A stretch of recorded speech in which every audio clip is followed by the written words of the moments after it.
Basically, it's setting up middle class for failure is what they are doing. But your question was, what do solutions look like?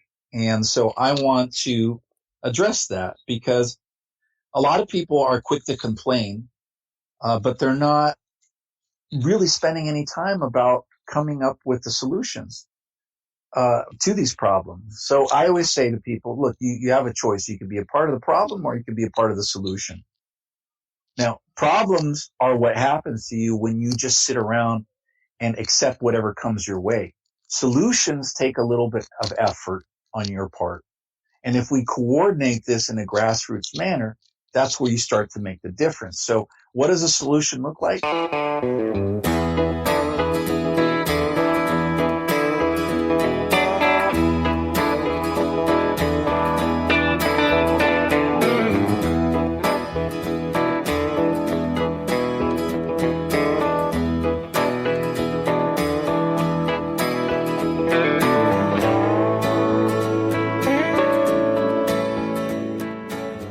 Thanks for stopping by the Nowhere to Go But Up podcast.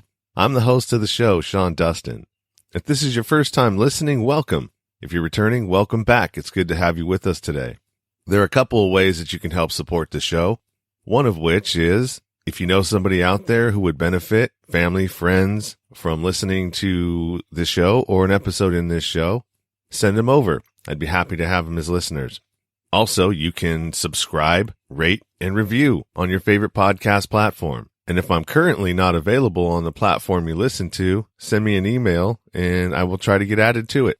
I have merchandise available now, hoodies, t-shirts, mugs, and other items. This is another way you can help support the show, and the show will get a portion of the proceeds. You can find direct links to iTunes, Spotify, Stitcher, YouTube, merchandise, and anywhere else we are online at the bottom of the show notes. Go to the Linktree link, and that will take you to all the ways to connect to the show. This is the part of the show where I ask if anybody wants to be a guest on the show. You feel like you have a story to tell, that somebody would benefit from listening to your story. I disabled my scheduling page on the Linktree, but what you can do is you can go over to the Linktree and submit an email and tell me your story. And if I think it, fits with my show and the message that I'm trying to put out there, then I will hit you back and send you a scheduling link, and then we can go from there. So without further ado, let's get to the show.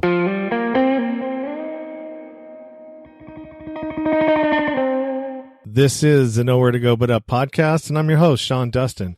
Today I am talking to Edward Escobar. And Edward is actually a advocate for the gig economy. He actually has some other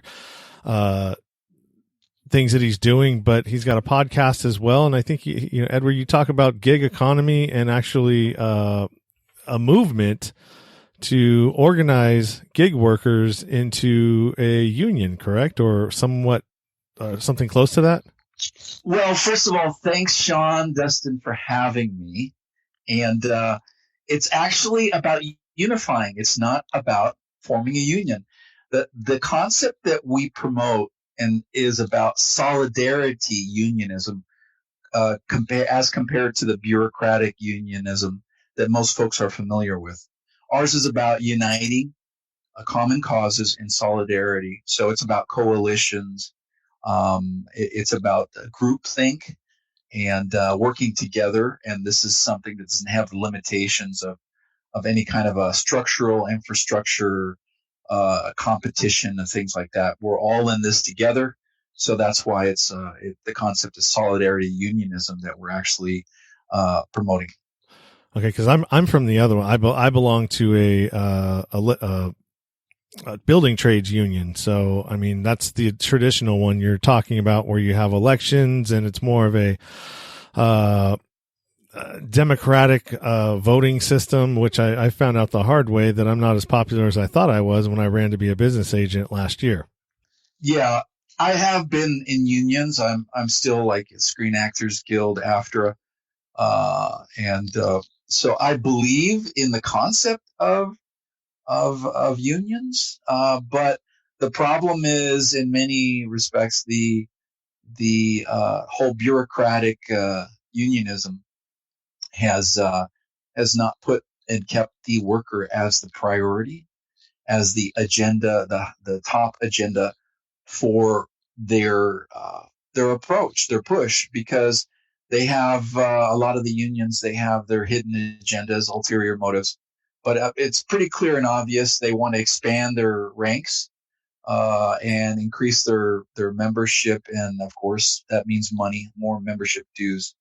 And what we're not seeing is real effective use of that money to promote the agenda of workers. So that's where we are the tip of the spear as a new alternative labor movement. Yeah, well, I mean, it's a good place to start, and right now is definitely a good time to be talking about stuff like this because, I mean, think about it. I'm pretty active as far as like, you know, paying attention to what's happening politically, and a lot of the push against labor is coming from the huge corporations, right? The corporations that have huge tax breaks, don't really pay taxes at all, don't want unionism, can't stand it, union bust at all costs, and will fire employees. Like, think about Amazon. If you even try to rise up and start a union or organize in your own company, is that pretty accurate?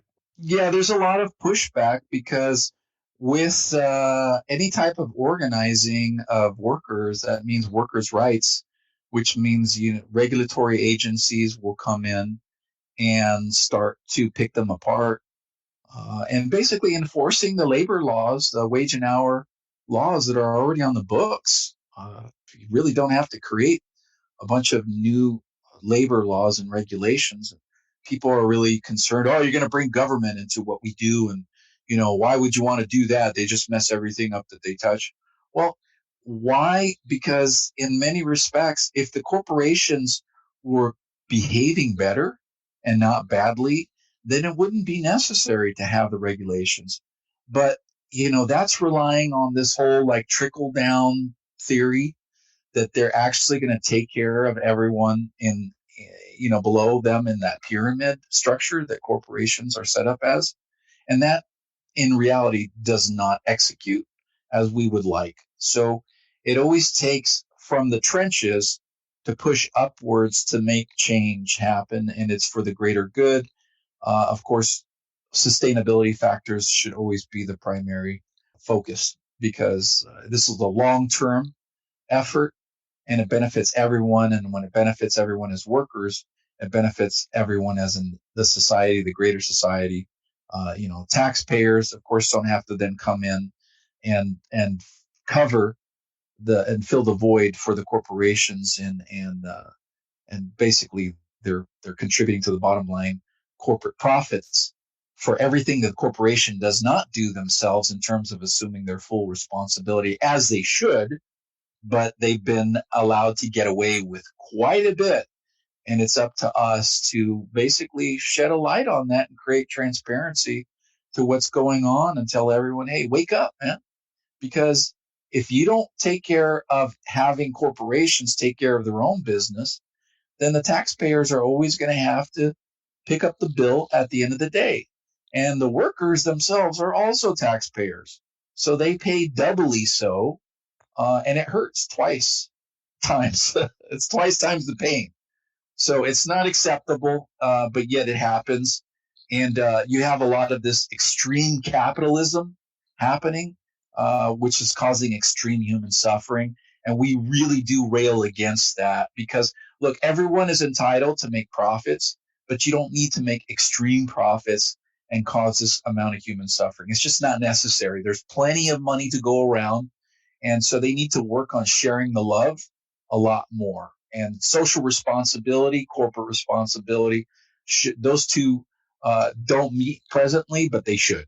Well, I mean, we're right in the middle of it right now. I mean, it's unfolding right in front of our very eyes, the inequality and the social and the wealthy socialist agenda that is transpiring right now. I mean, you've got we're bailing people out, right, with our money that we've been taxed on, and yet we get no profit sharing. there's no benefits. Yeah, in return. You steal our money, put it where you want to. And I mean, I'm sure a lot of it gets kicked back to these politicians. I mean, that there's no proof of that, but I mean, come on. Why else would you make, decisions that affect so many people and act like you don't care? You just continue to do it anyways. Nancy Pelosi is a great example. I mean, we're really living in an era of, it's the two heads of the same snake.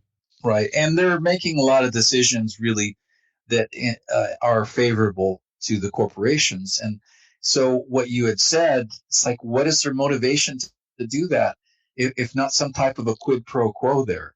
There's some stuff going on. There's backroom deals. You have politicians that are intimidated by the corporations and their power, their influence, their money, that they're able to drop on an opposition candidate, that they can replace then this candidate. If you're not going to play ball with them, they'll put someone else in there. So that's the reality, and that shouldn't be like that. We should be addressing that to remove as much of this extreme money out of the politics of what's happening today. But, we have to have an awakening, and that's what's required. It has to be groundswell, grassroots in nature, because these folks, the legislators, politicians, they're supposed to work for us, and we have to remind them constantly, because, well, if not, they continue with their bad behavior ad nauseum, and it's detrimental, and it keeps making an otherwise workable problem into something that's worse. And the longer it's allowed to fester, then the greater the spreads as a disease, or rather a virus, that in the case of the gig economy and the tech titans of Silicon Valley, it becomes a global issue. This is a global issue. Just like the pandemic, this global pandemic with the virus, their bad behavior, this corporate extreme abuse, is also a virus that is being spread because they have no concern or consideration as far as any national sovereign concerns or anything. It's all about the globalists and the corporatists, and about that upper circle, the inner circle, that the people, they say the 1%ers. I'm sorry, it's like 1,000th of 1%, and even less than that are actually calling all the shots, that are making all this happen. And the other folks that think they're a part of that team up there, they're sadly mistaken, because they will be thrown under the bus in a heartbeat to accomplish and facilitate the agendas of the ones that sit up on high. So it's that simple. Everyone is expendable, replaceable, and disposable, and they don't know it until it happens. So, folks, we're all on the short end of the stick, unfortunately, but we need to take that stick back and use it against them.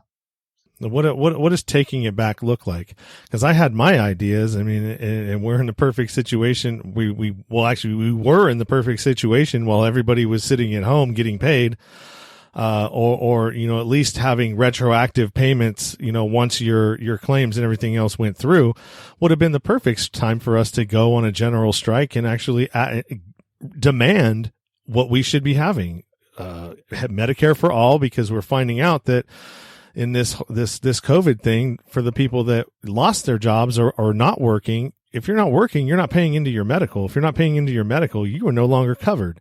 So if anything happens to you, even though the government said, okay, yeah, well, we'll cover any COVID deals, but I mean, what about the other stuff that isn't covered by COVID? And now we can't do. So Medicare for all is definitely something that needed to be on the table, as well as a UBI.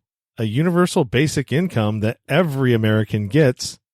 I mean, if you're going to continue to bail out these companies, then we need some money in return, because for the last bailout, and 5 million families lost their homes in 2008, 2009, and 2010. What did they get for the bailout? Nothing. They got kicked out of their homes and said, bye, sorry, tough shit. And we're about to be in the same situation. What did the deferment of the mortgages and all that other stuff, what did it do for anybody? Nothing. This It prolonged the inevitable. delays the pain. Yeah. You prolong the inevitable. And guess what? If you can't come up with that money in on the fourth month, so you got a $2,000 mortgage, right? So if you can't come up with $8,000 on the fourth month, you're out. What are you going to do? Right. So we're going to be back to 2008 again. So basically it's setting up middle class for failure is what they are doing. But your question was, what do solutions look like? And so I want to address that because a lot of people are quick to complain, but they're not really spending any time about coming up with the solutions to these problems. So I always say to people, look, you have a choice. You can be a part of the problem or you can be a part of the solution. Now, problems are what happens to you when you just sit around and accept whatever comes your way. Solutions take a little bit of effort on your part. And if we coordinate this in a grassroots manner, that's where you start to make the difference. So what does a solution look like? Well, let me refer to what just happened recently. We had May Day that just happened. May Day is a product of the late 1800s in the US. It's actually International Workers' Day. Labor Day, which is used for picnics and everything, which comes later on in the year, that's not in sync with the rest of the world. So we need to get in sync with the rest of the world, and we need to unite in solidarity, all workers, from a grassroots movement. Now, you mentioned about Medicare for all, the basic income, universal basic income. They're all great tools to help provide some solutions.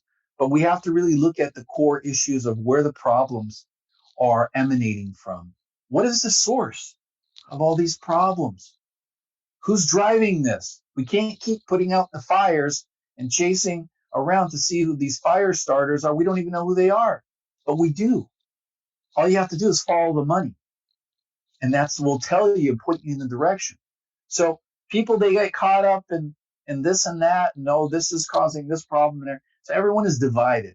So we divide amongst ourselves and we are easily conquered. We're giving our power away. So the main issue is for us to unite. We bring all of our challenges together and we kind of refine, we filter through all that and we find exactly what are the main core issues. When you go after core problems, it'll address the symptoms by default. So with that kind of a mentality of troubleshooting, that's how you get stuff done. It's not just reacting. You know, there's a saying, it's better to respond strategically than to react emotionally. And that's a very powerful statement if you stop and think about it. So reacting emotionally, well, you're already owned. You're already controlled. That's the tail wagging the dog. We are the dog, and they know it. And the dog has a bite if we exercise that bite. But it's up to us to realize and acknowledge the power we have in solidarity, in uniting all together. That's why a lot of folks, and like yourself included, you started off and you said about unions. It's like, no. Do not confuse uniting with what we're doing. You know, what we're doing is a true union, but it's a solidarity union. And people, they confuse, they think, oh, you know, right away they say it's a union, bureaucratic union. And that's why I have to clarify. There's two different concepts here. And yes, the root word of union is uni. Uni, it's one, is to unite universally. You know, universal, uni, once again. And what is that? Uni. You and I together, we could find solutions. No one has all the answers, but together we can find the solutions. And so that's why it's a movement. It's a cause that we have to all put together. We have to all throw in. A lot of people are quick to come out and criticize and say, oh, you could do this, you should do that. You know, they say too many cooks spoil the broth, right? But the reality is that everyone's got to throw in. You can't be the first to be asking for benefits, and yet you didn't contribute to try to find solutions, some way, shape, or form. We have a lot of people too that we come across, and they, what can I do? I can't do anything. I'm not like you. I'm not. Well, who am I? I'm just someone who's applying myself. I found a need and I'm filling it. That's what I'm doing, because my existence should be meaning more in terms of relevance to this world, that I contributed something, that my existence actually meant something, that I led to a change on a massive scale. To me, that's the kind of legacy that I want to leave behind, is that I made a difference. And together, pooling our resources, our minds, all these creative solutions and everything, we can, as they say, si se puede, yes, we can. So as you see, then I have this image up. May Day, 2020, this year, May 1st, at the Port of Oakland, there was a huge rally in collaboration with the ILWU, which is the International Longshore Warehouse Union. They handle a lot of the ports up and down the coast in different parts of our country, in Hawaii as well, Alaska, and part of Canada. And great collaboration with these folks. And we had also a part of our big push is the Truckers Unite, hashtag Truckers Unite. And we have hashtag Drivers Unite. We have hashtag Gig Workers Unite. What is really the unifying thread? Unite. And other organizations, they say such and such united. This company united. I'm sorry. United, you are not. It's obvious, because if you were, we'd be getting different results much quicker. So to say Truckers Unite is a call to action. To say Drivers Unite is a call to action. Gig Workers Unite is a call to action. And just to clarify that term, gig, because a lot of people are very much confused about what does that mean? What's the gig economy? What's a gig worker? What is that? Well, they use different words for the same thing. It's like they say a rose is still a rose by any other name. So gig worker, patchwork worker, casual worker, informal worker. Bottom line, it comes down to independent contractor, 1099 worker. Now, in the case of Uber, Lyft workers, and a lot of these like DoorDash, Postmate, and Instacart, they're independent contractors by name only. And that means that they call them independent contractors, but they treat them less than part-time minimum wage employees. Actually, those minimum wage employees have more rights than we do, because they have regulatory agencies that'll step up that they could go to. They have lawyers that understand proper classification and how to file legal claims with wage and hour laws. So that simplifies it for them.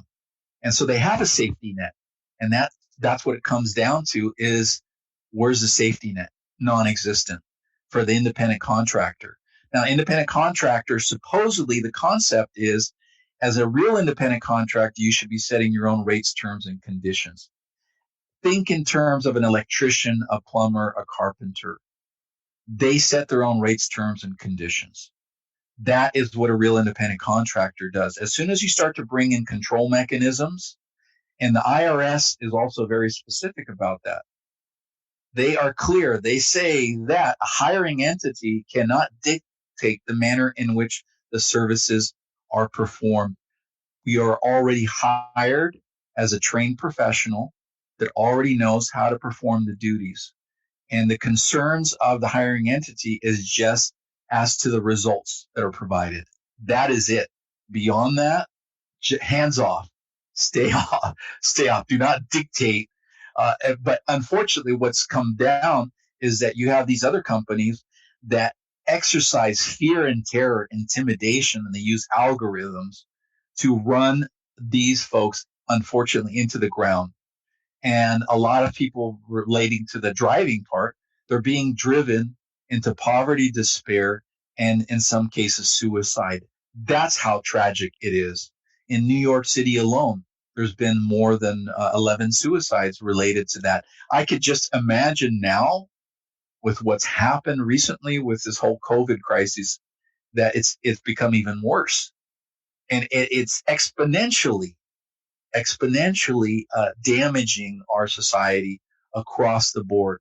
And let me also bring to the attention of folks is that if you maintain independent contractor status, you're also preserving what it means to be a full-time employee. So you're preserving full-time employment. I like to use the analogy like in the temple of work, you have the two pillars. You have the independent contractor and you have the full-time employee. And both of those are necessary to keep the temple of work sustained. With you remove one, it hurts the other. So we believe that it shouldn't be one or the other. We believe that there is plenty of opportunity that both can exist side by side. They could coexist. And you'll see in many corporations that are abiding by the laws, the labor laws, they have the bulk of their workers that report to their brick and mortar locations as employees. But then they also bring in independent contractors to fill whatever need for expansion or certain projects as needed.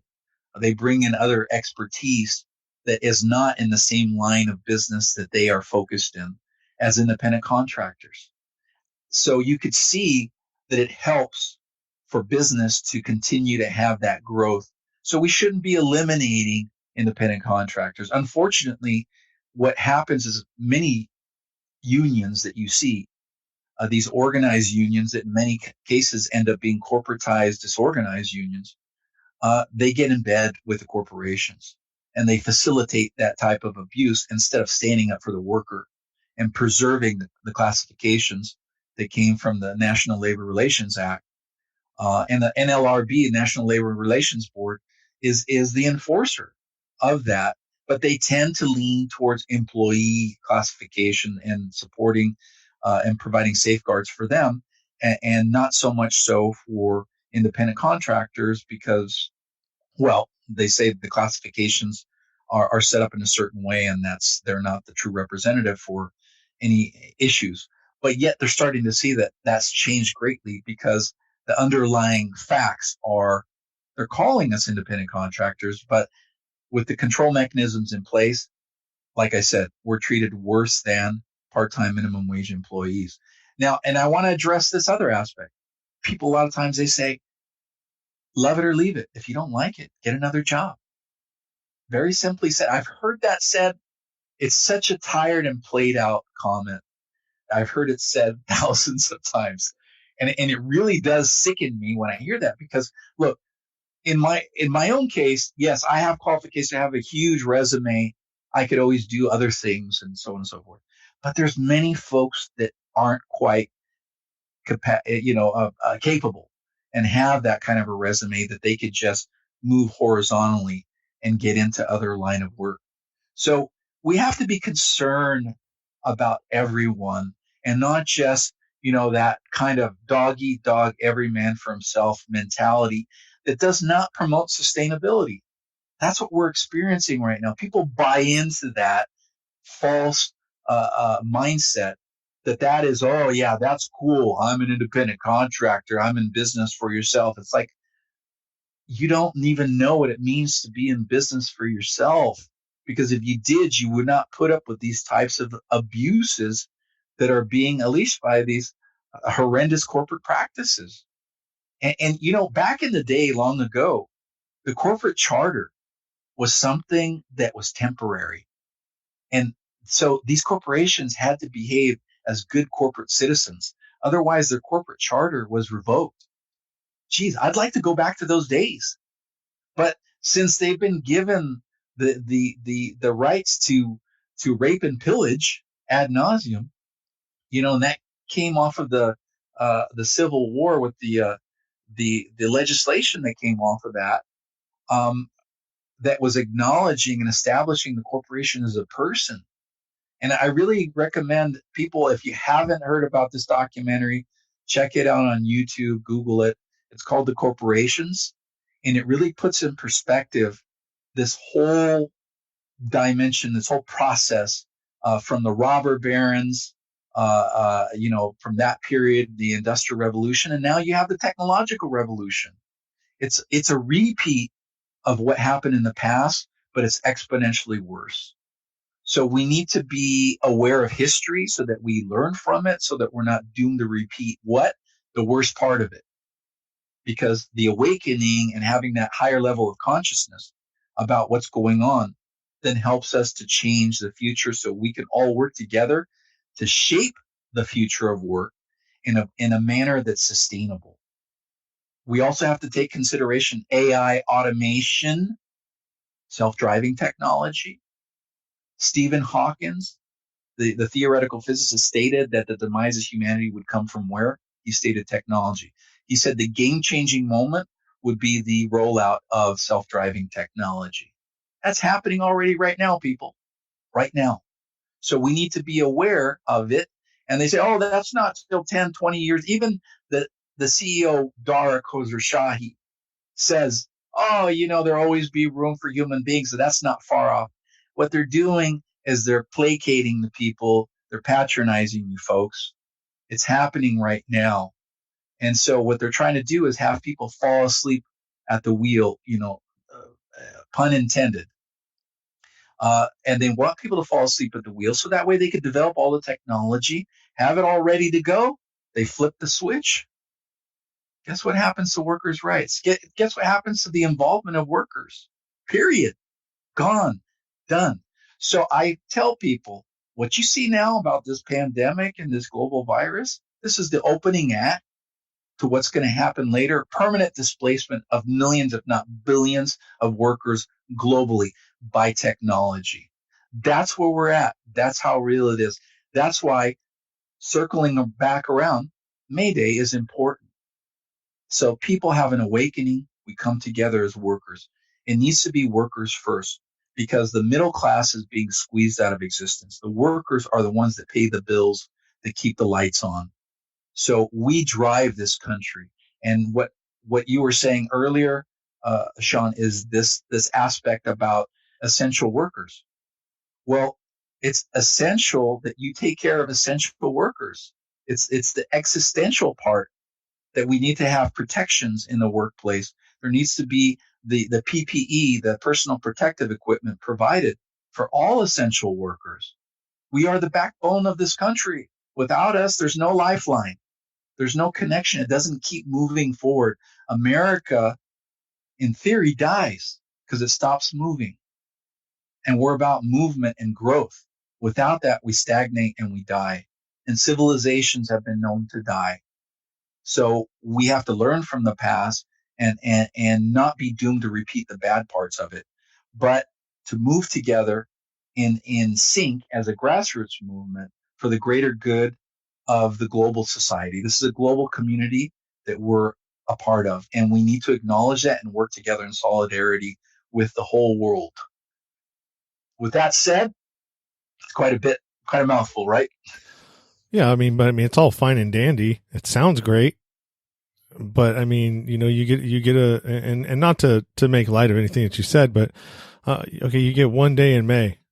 Well, what is that going to do? How are you going to get everybody involved in that? How are you going to get everybody there? I'm in a union. Didn't even know about it. I live in the area. Didn't even know about it. So you missed me. I'm actually pretty active in trying to, voice these concerns of, technocracy and all of the bad things that are going to come with AI. I mean, you're right. It is already being rolled out. You see it in fast food restaurants now. You can go and order. You don't even have to use a regular person, which if I were you, people out there, don't use that automated thing. Go to a person. Because by using that, you're making it feasible for them to eliminate that job. That's correct. Another ordering boards. Yeah, McDonald's, a lot of these restaurants, they're forcing customers and even the workers to redirect the clientele to use the ordering little boards, and even the ones at the table to cash out, to do everything, and they want to track the workers in that way to see, basically, so that way they could get more and more from workers for less and less, and then have less workers in the end. And then hopefully with automation, eliminate all of them altogether. That's the whole goal. But, even restaurants are being squeezed out of existence through this whole, which is the middle class, the mom and pops, with this whole coronavirus pandemic and everything. The delivery portals, once again, goes back to technology. These folks are stealing the clientele of these businesses, these restaurants, and these other businesses that provide goods and products that have to be delivered. So they're reliant on these portals, these front tech folks, and they're stealing their clientele. And any business, when they go to sell it in the marketplace as a real estate opportunity, they're selling goodwill, which is what? It's their clientele list. That's what they're selling. So to your comment that you made earlier, you didn't know about the Mayday, but now you do. So the point is this: you need to take a step, even if it's a baby step, even if you have to crawl, but we have to start. Start we must. The Mayday is a call to action, but it's also a call for help. Mayday. It's a call for help for everyone to step up. Because as I say, either step up or be stepped on. And I'm sure most people do not want the negative part of that. So it's a beginning for everything. And nothing is ever going to be perfect or 100%, but that's not real life. Nothing is ever perfect or 100%. So we need to keep growing and expanding. So power is knowledge. Now you've been given the knowledge about this. Now it's up to you. Now you're accountable. You are accountable and you're responsible to do something now with that newfound knowledge that has occurred. That's I agree with what you're saying. I'm just not I'm not sure of the execution of it, to be honest with you. There's so many problems, and a lot of them stem from what these people that are in control, that are running the country, the legislators, the politicians that are making these laws that enrich themselves, which allow the corporations to be as strong and as powerful as they are because they're in bed with the politicians. It starts there, and they're never going to vote themselves out of office. They're not going to go for term limits. None of that's going to happen, unless we make a change there. So, never say never, that because then that's a defeatist attitude. And look, we're not saying that workers' actions out in the streets are the end all be all and the solution for everything. No, it's not. Because those are just excuses to get the general public's attention through the media. What it is it's a call to action. It's a rallying point so you could bring great minds together from many different sectors. We have to unite as workers, not be lost in, specific, the teachers, we're not being fairly compensated. Bottom line, a lot of people always complain about wages, right? But what do they always say? If you don't like it, get another job. It's not that easily done by some of these folks that have limited resources. And since in many cases they're living from hand to mouth, they don't have the extra resources as emergency funds that they could take the time off to make that kind of transition. So it's easier said than done. And it's usually those folks that are so quick to provide those kinds of easy answers. Those are the ones that when it happens to them, then they have a come to Jesus moment where they're like, oh, shit, this happened to me. Now, can someone help me? Well, when other people needed your help, were you there for them? So we have to wait. We have to not wait, actually, until it gets to that point to be so extreme and dire. And like I said, desperation, a despair, poverty, suicide, before you start taking actions and doing things. The time to act is now, not waiting until it gets to that extreme and then try to backpedal and do something when it's a little too late at that point. So that's why the call to action is dire. It's now. and it's immediate, and we have to bring a new attitude that it's not going to be union driven. We don't need the unions in order to find solutions. Unions, yes, can be a powerful tool, but the tool is not a solution. But everything we need to throw into the hat together, and we need to put it together to make some great outcomes. We're in a state of flex. This is a area that's very gray with the new technology and what's going on.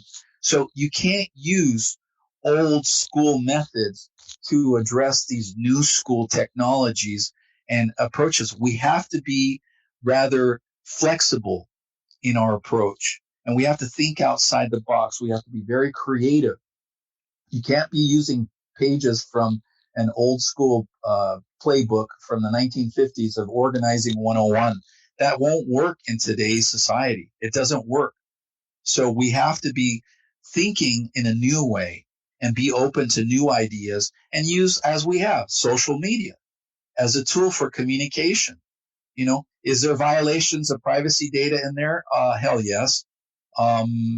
So we need to own our own avenues and mediums and channels of communication. So all of this is essential. I like to refer to it as like not just a shotgun approach, but a sawed-off shotgun approach. And that means you get a bigger spray pattern. Something is going to stick. Something's going to hit people. But the thing is that you got to get the gun there. You got to load it.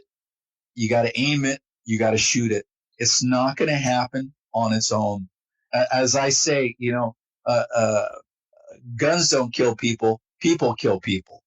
So we need to put the onus and the responsibility back on people and stop deferring to other things and pointing the finger and shifting the blame and coming up with excuses. Well, I could have, I should have, I know, but I didn't. Well, because I didn't know. Well, it's your responsibility. Our founding fathers of this country would be ashamed of us that we are not stepping up to secure those freedoms that they fought hard for to place in the Constitution for us. We have to uphold these maxims. Fair, just, and equitable. Those are the maxims of the court. Why do you have to go to the court to assert that? We should already be having that happening for us, because we make it happen every day. And what we do, how we do it, who we do it with. So basically, we need to align and unite all these folks and stop coming up with these excuses of why I can't do this or why I didn't do that. And stop looking about half empty. Start looking about half full. Let's work with what we have. There's a quote by Theodore Roosevelt: do what you can with what you have where you're at. Stop waiting for the perfect moment to take action, because it's never going to come. It's never going to happen. And you're going to be there waiting. But at the same time, never say never, because all things are possible. It all starts up here in your head. You got to think positive, and you have to think with that mentality. Si se puede, yes, we can. United, we can make a difference. In unity and solidarity, we can. And I know that there's some folks, they hear these certain words, certain verbiage like solidarity and workers, people, party, and all that. They think it's socialism, communism, and everything. Look, those labels, people, capitalism, socialism, are being used against us to divide us. We need to unite as people, as one. And instead of communism, socialism, capitalism, how about humanism? Let's practice that. How about the People's Party, for people? Let's put workers first. And let's support politicians that support the workers. If you can't do that, you shouldn't be there, because you're not representing our interests. It's that simple. That's how we should do. We shouldn't be divided by partisan politics. I deal with the truckers. A lot of truckers are Republicans, and they're like, oh, Trump. Really? I'm sorry. Don't look at the person. Look at what has he done for you lately. That's what you need to focus. This is not like on, like the 49ers, versus, the Seattle Seahawks. These are not teams. This is not a game, people. This is real life. Stop playing it, the red against the blue, the left against the right. Those are divisive paradigms that are being used on us and are being empowered by us to disable us instead of enable us. We need to enable ourselves and not enable horrendous, bad practices that are being done, not just here, but globally. We have the power. And whatever it is, you had mentioned earlier about the stick, we need to take that stick back and use it. The American pie, instead of them cutting it up and giving us a small slice, because everyone wants a slice of the American pie. No, we need to take back that American pie and we need to give the American government a small slice and say, you know what? Now you work with that. You work with that. You work within those resources and those parameters. Do the best that you can, because there's a lot of government inefficiency and there's a lot of things that slip through the cracks that they're doing and they're continuing to do because they can get away with it. That's why, because there's not the accountability, because we're not holding their feet to the fire like they do us. If we don't pay taxes, what happens? They come down on us like white on rice, okay? That quickly. There's no hesitate. Earlier you mentioned about foreclosures on the home. You don't pay, you lose your home. That quickly. No consideration about displacement of families, this and that and whatever. And you know what? About predatory lending, that these people, they got into loans that they were not aware, and it ends up biting them in the ass later on. It happens. People say, oh, you should have known what. But the thing is that they prey upon people that are more easily victimized. Immigrants, low income, minorities, seniors, disabled, veterans, even students and other folks, even folks that had prior criminal records that are even further marginalized. But the thing is that they're all being marginalized. We are all being marginalized, but we're allowing that. We're giving our power away. We have to say, no, not in our name. And we have to stop it now and start great behavior and positive behavior to achieve the results that we are looking for sustainability, for long-term goals. And that's including, that's why socioeconomic and even environmental justice, all of that has to go hand in hand. That shouldn't be all divisive. You have the environmentalists here, you have the economic justice folks over here, social justice over there. No, we should all be together, united under one roof of solidarity. That's how we push. That's how we get results. But together, it's all a grassroots swelling together, that we all grow together and we all benefit together in getting all the results that is sustainable and long term. Well, I agree with you. I do. I agree with everything that you're saying. And it's not about agreeing with me. It's just the concepts. And I get attacked. Look, I get attacked many times because I put my neck out there. But it's not about me. It's about the movement. And I'm just the messenger. So if you don't like the message, don't kill the messenger. Instead, maybe offer some solutions to improve the message in some way. But do what you can, but do something. A lot of people, they offer to help, this and that, and they talk about helping, but then they don't do anything. The answer is do something. If every person does a little bit of something, like example, on social media, you see an article or something that speaks to your soul about injustice, post it, make a comment on it, repost it, but do something. If everyone did a little bit of something, wow, this world would be in a much better place. And that's where we all push together. And that's, as the name of your show, nowhere to go but up. You have to move as if success is inevitable, but move you must. Also, PSA, read that article first all the way through, because there's a lot of clickbait out there that, and I've gotten caught in this a couple of times where I just read the first couple of paragraphs and it, that, confirmation bias, kicked in and oh my God, this is great. And I shot it out to a bunch of people and lo and behold, there's, your President Trump said this and that. And, the blowback I got from that, lost some, Facebook friends, you know what I mean? So be careful, read everything fully before you press send. Right. And I agree with you to a certain extent. And I'll qualify it by saying this is that what we do is people, they say, oh, I can't believe you posted that because that is so against what we're doing and everything. Why would you do it? And my response is this, because you have to know both sides of the argument. That's why. And because I don't believe in force feeding one-sided information to people. I want people to have their own epiphany, have their own self-realization.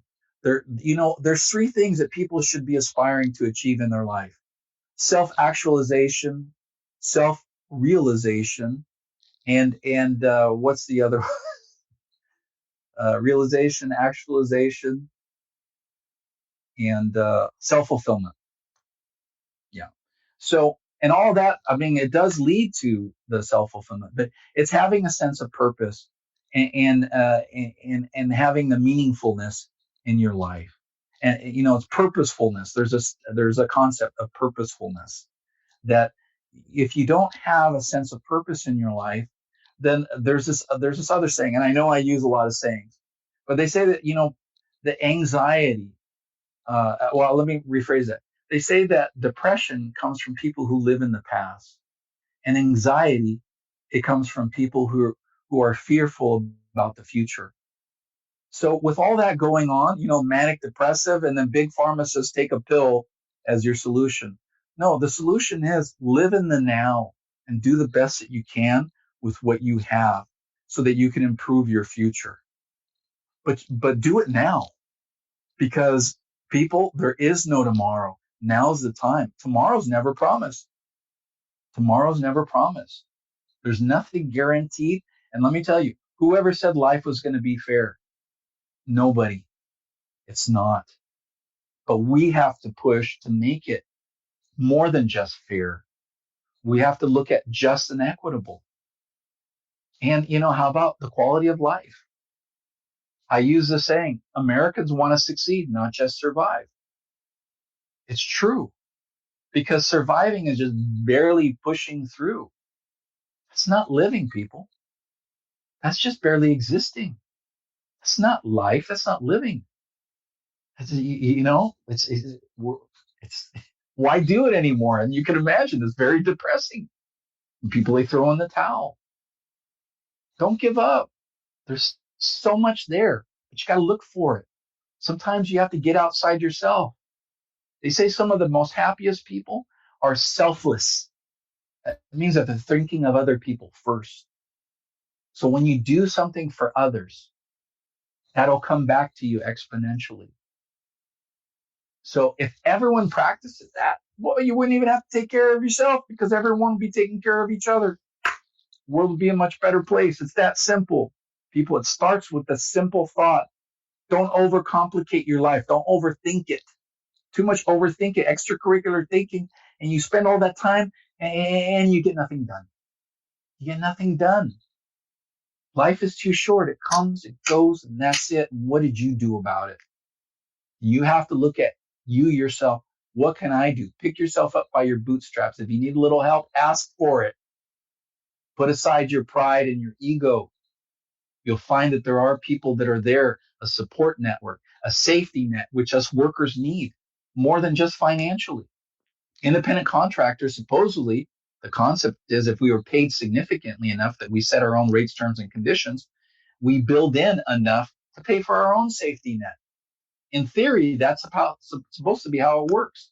And the higher paid levels of independent contractor workers, they're able to do that because they have extra discretionary disposable income that they reinvest in themselves.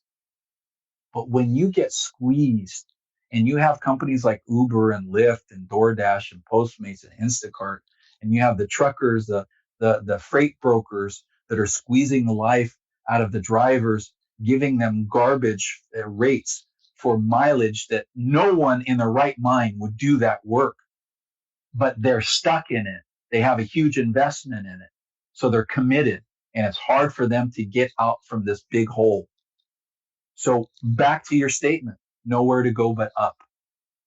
Nowhere to go but up. Because if you go any further, you're beyond your 6 feet under, you're dead.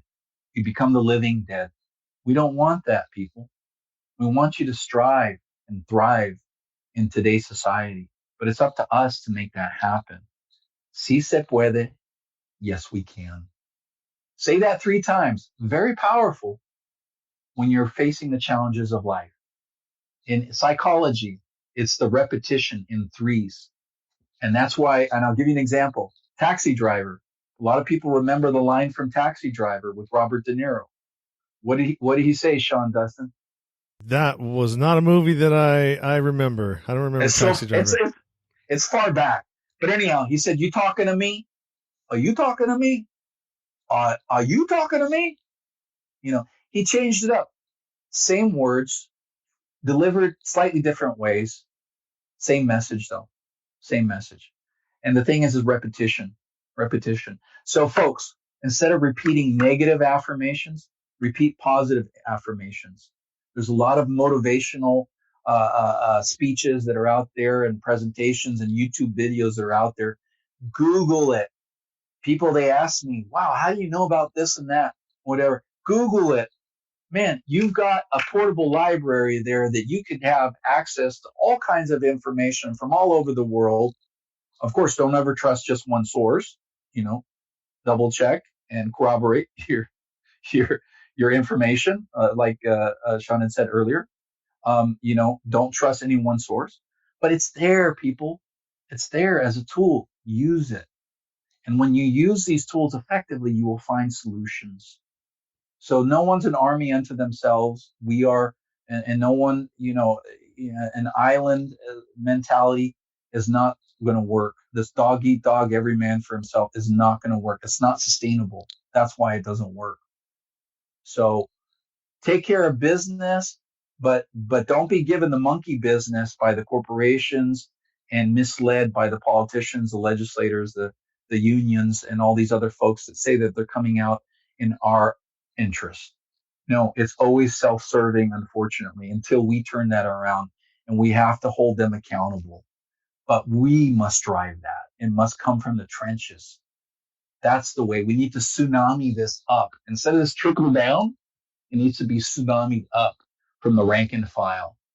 That's where you have the true power in the grassroots movement. So like I said earlier, si se puede, yes, we can. I think that's a good point to go ahead and let you plug wherever it is that you're, all your places, your spaces.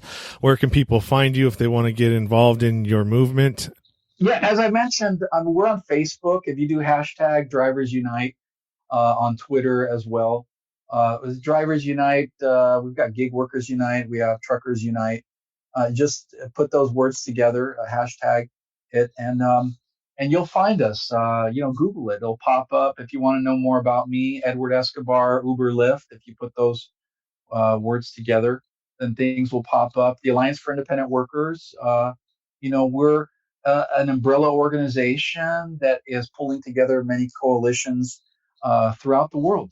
Throughout the world, we have beyond just nationally, Australia, Canada, Brazil, Africa, and beyond.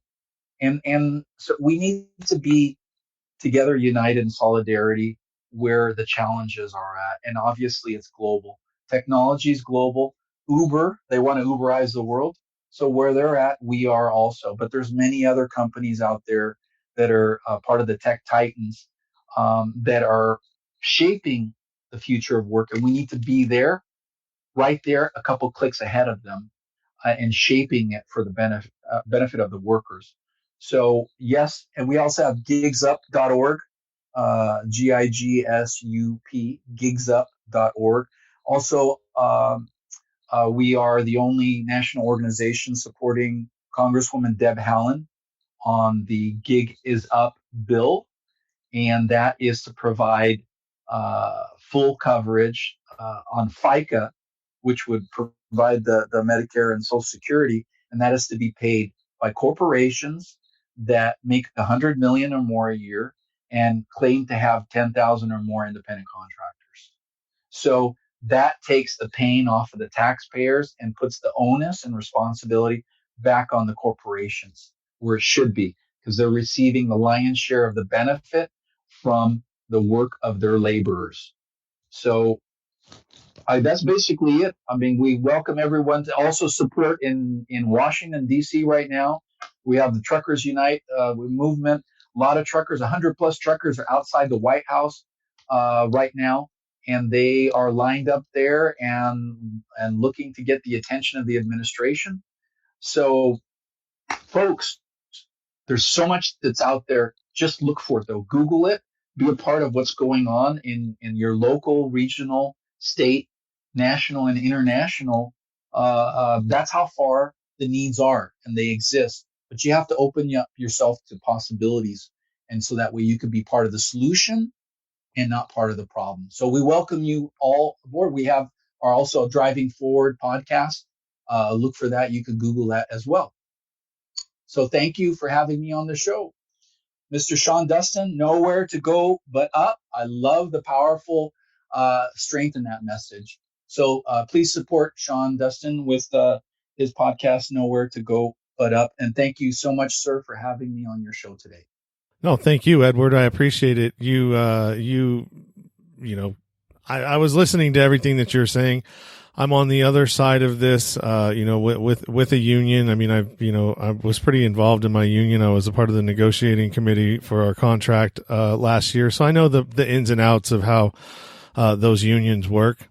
I'm not entirely, I don't think that they're bad. I mean, at least mine isn't. It doesn't, it's more for the workers, and having been a part of the negotiating committee, I got to see behind the scenes of how that plays out and what goes on in those rooms when a contract is being negotiated for the next 3 years. So, but there are other unions out there. We just witnessed it with when the huge movement that was happening with the unions across the country about almost a year ago, maybe 8 months ago. There was one union in particular where one of the guys was, embezzling money. So yes, there are some bad things that go on if it's allowed to happen, but for the most part, unions are not that bad. Right, and we're not saying that they're bad. We're just saying that they can be a lot better, and that we need to focus on putting the worker as the priority agenda item for the union. That's what we're saying. So we're trying to take control and sharpen and shape the direction of the future of work, and that does include the unions, but as a tool, not as a solution, because you have other organizations that are out there and they believe that the solution is to unionize and that man is going to fall from heaven just magically just because you unionize. That's not the case, people. It's not the case. So we need to basically take back the unions to benefit the workers first and foremost. And that's how we could get a lot of things done in the positive and not have our time wasted, because time is of the essence. And there is a sense of urgency here, as you can see this kind of impact that you see of just a month and a half of shelter in place. And that's devastating. So what you see here is the opening act to permanent displacement of workers. Wait until it happens. Millions and billions of workers globally. So we're saying learn from right now. Do something now while you can, while you have some resources still at your hand, available to you that you can exercise them. So that's what we're saying. To not be confused, we're not saying that unions are all bad. Look at the ILWU, the International Longshore Warehouse Union. They've been, they've pushed back against the other unions in the AFL-CIO, and they've marched to the beat of a different drummer, but they've stayed in touch with the workers in the trenches, and they didn't just go with the flow with whatever the mandates of AFL-CIO. They did what they felt was right. They made statements that were for the benefit of the people. So that's what we're saying. We just need to take back the reins and the controls of organized labor. We want to make it organized once again, organized and efficient and effective in getting results. All the organizing in the world doesn't matter. It doesn't mean diddly squat if you don't get results. And if you want results, make them long term. If you have a choice between short term and long term, Why not go for long term? Don't do these nickel and dime contracts that you have to renegotiate within the next year or two again. And that's unfortunately what the unions end up doing. Why? Because they want to maintain their existence, the purpose, the reason that they exist is for that thing to be in the trenches constantly. So don't create problems so that you create busy work for yourself. And that's what the unions unfortunately have fallen into, that kind of routine and pattern of behavior. And we're saying you don't have to do that. You could actually focus on these other areas that need improvement. There's a lot of room for growth. We opened a lot of the doors for Teamsters and SEIU, for them to take a look at gig economy workers. Because why? Because the unions, they were dying. They are dying because they weren't staying relevant. So they started to look at other areas how they could expand their ranks. Guess what they looked at? The gig economy. Gig economy workforce is a third of the workforce and growing. Next couple of years, it's going to be 40%. By 2027, they projected it's going to be 50% of the workforce. The workforce presently is pegged at about 170 million estimated. So imagine 2027, 50% of that gig workers, independent contractors. So full-time employment is under attack, to be undermined. So we got to think in terms of the long game, and that's how we can start to shape our solutions so that it'll be appropriate when the time comes. It's not just putting band-aids on things. That's what's gotten us into the problem that we are currently in. So we need to stop that way of thinking of just short-term immediate gratification and look at the long game and sustainability and future generations. It's not just me, the inner child, the id. No, it has to be about others, about future generations. People who have children, they get it. They get it. At least if they care about their kids, they should get it, right? So that's what we have to think in terms of that, the long game. That's where it makes the difference. So, ¿sí se puede? Yes, we can, sir. All right. Well, that's you said it all right there, my friend. It is. I mean, there are differences within a movement, but I mean, as long as the same goal is, the rights and the worker. I mean, what more? I mean, the Democratic Party used to be. We're not going to get into this, but I mean, it used to be about the worker and the Labor Party. And we've gotten really far from that. So yeah, it's about time that we turn things around. I agree with you there. It's the worker is the heart and soul. The worker is the heart and soul of America. When you look at a trucker and he has the American flag there, and he's transporting the products, goods, services that keep items on the shelves, that makes it convenient for the rest of us. Otherwise, those shelves go bare in just a couple days, brother. That's how it is. So that's the reality. And now we've seen the impact of that. Look at this run on toilet paper.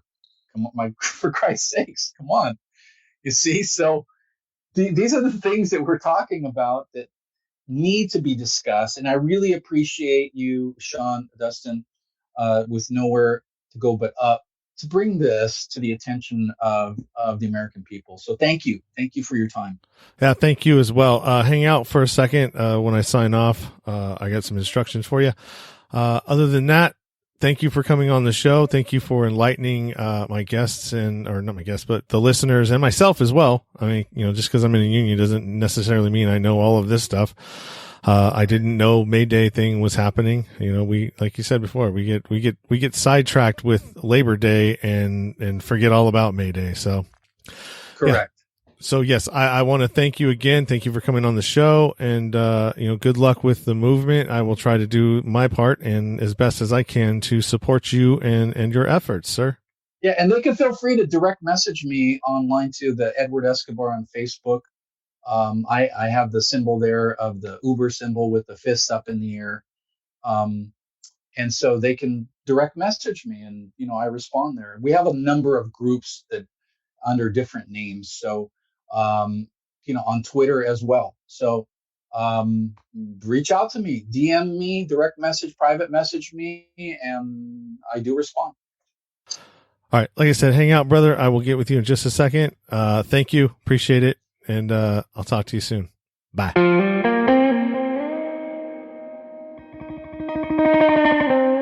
Thank you for listening to the show. And thank you, Edward. I really appreciate all the good information that you laid on me today. I definitely agree with your message, and I believe that we do need to unify as workers. As you can see from our current situation, that there's not a whole lot of protections for workers out there unless you are in a union or some sort of organization that will protect you as a worker. So you can find all of Edward's information in the show notes as usual, as well as mine. Also, don't forget to subscribe, rate, and review on your favorite podcast platform. If you have a family member or friend who would benefit from listening to the show, go ahead and send them on over. I'd love to have them as a listener. Head on over to the Facebook group if you want to interact with me or any of my past guests. We are over in the Facebook group. Go to the Linktree link at the bottom of the show notes, and all of the places to connect to the show are there.